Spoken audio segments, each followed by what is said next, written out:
अविची मरण। अविची यानी जैसे समुद्र में लहरी चलते हैं, हर लहर हर पल उठती है और समाप्त होती है। प्रभु फरमाते ऐसा ही, चाहे नारकी का जीव हो, चाहे तिर्यंच गति का हो, चाहे मनुष्य गति का हो, चाहे देव गति का हो, मरण की लहरें निरंतर चलती ही रहती है, महसूस नहीं होती है। आज का मेडिकल साइंस ये कह रहा है कि आपके अंदर के सेल्स हर पल हजारों सेल्स मर रहे हैं, लेकिन महसूस नहीं होता है। ये तरंगे अंदर में मर चलती रहती है आयुष्य कर्म की, ये प्रोसेस है, इसको रोक नहीं सकते। एक मरण है जहां आयुष्य कर्म पूर्ण हो जाता है, नारकी का हो कि तिर्यंच गति का हो कि देव गति का हो कि मनुष्य गति का हो, जिसको भी बांधा है, जिसको भी किया है, वो एक दिन समाप्त होता ही होता है। एक्सपायरी डेट के बिना कोई प्रोडक्शन हो ही नहीं सकता है। जो भी बनेगा वो मिटेगा ही मिटेगा, और बनते समय उसकी एक्सपायरी डेट निश्चित हो जाती है। एक्सपायरी डेट के आगे वो चल नहीं सकता है। एक्सपायरी डेट तक चलेगा या नहीं चलेगा ये डाउटफुल है। दवा एक्सपायरी डेट के पहले भी खा सकते हो, एक्सपायरी डेट पर भी खा सकते हो, लेकिन एक्सपायरी डेट के बाद खाओगे तो दवा न लेकर के जहर बन जाएगी। ऐसा ही हो रहा है। एक्सपायरी डेट को लांग करके आईसीयू में, वेंटिलेटर पर, लाइफ सपोर्टिंग सिस्टम पर शरीर की धड़कन को चालू रखने का प्रयास किया जाता है, लेकिन उन्हें पता नहीं कि उस समय अंदर में प्राणों में कितना संघर्ष चलता है। उन्हें पता नहीं कि अंदर में कितना कुरुक्षेत्र चलता है, कि आयुष्य कर्म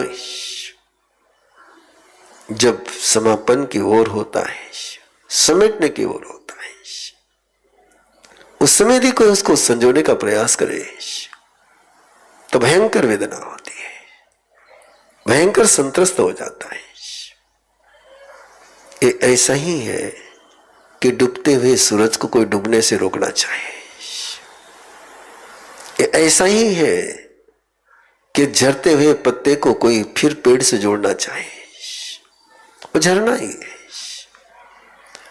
बाल को झरते हुए नहीं रोक सकते हो,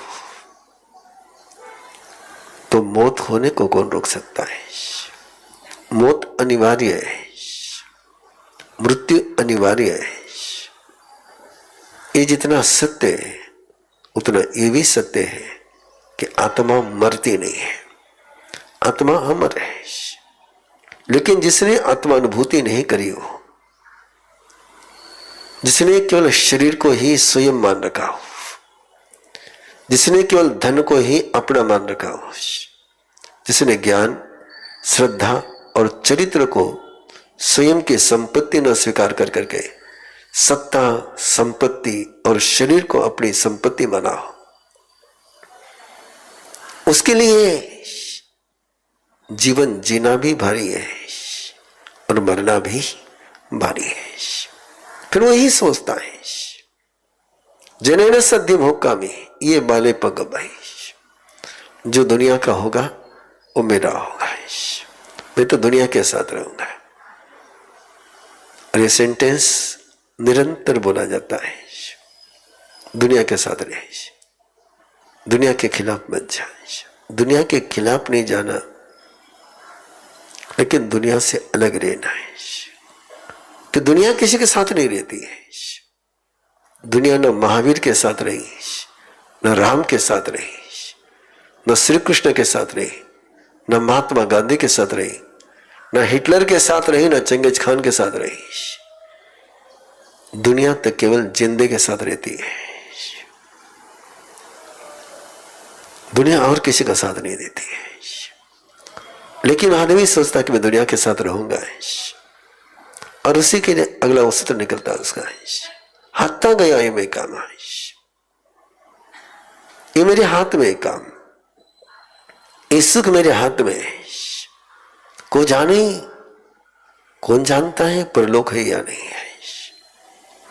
तेरे जानने और नहीं जानने से सत्य में कोई फर्क नहीं पड़ता है।